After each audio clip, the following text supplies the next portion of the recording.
میں نے آپ کو عوام الناس کا امام بنا دیا ہے. عجیب ہے خدا کی قسم.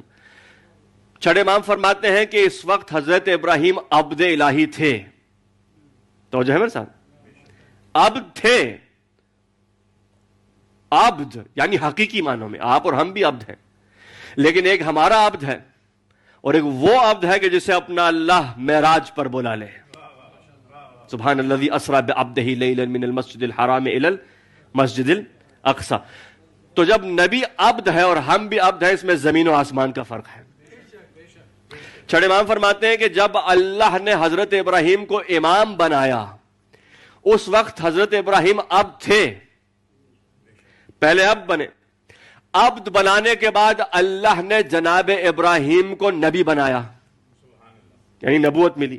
پہلے عبدیت, مقام عبدیت, پھر مقام نبوت, اور جب نبی بن گئے تو پھر اللہ نے جناب ابراہیم کو رسول بنایا. اب مقام رسالت بھی مل گیا. تو پہلے عبد بنے, پھر نبی بنے, پھر رسول بنے, پھر اللہ نے اپنا خلیل بنا لیا کہ یہ میرا دوست ہے, میں اس کا دوست ہوں. لیکن اس کے بعد مولا فرماتے ہیں جب یہ تمام منصب, تمام مقامات حضرت ابراہیم کو اللہ نے دیے, اب جا کے اللہ نے کہا انی جاعلک للناس اماما. یعنی ان تمام مقامات میں جو سب سے بلند مقام تھا وہ مقام امامت ہے. اور جب عبدیت دی جناب ابراہیم میں, وہ خوشی نہیں تھی. جب نبوت ملی تو وہ خوشی نہیں تھی, رسالت ملی تو وہ خوشی نہیں تھی, خلت ملی تو وہ خوشی نہیں تھی. کہ جب امامت ملی تو کہا کہ پروردگارا کیا میری ضروریت میں بھی ہوں گے. کچھ کہنا چاہ رہا ہوں میں.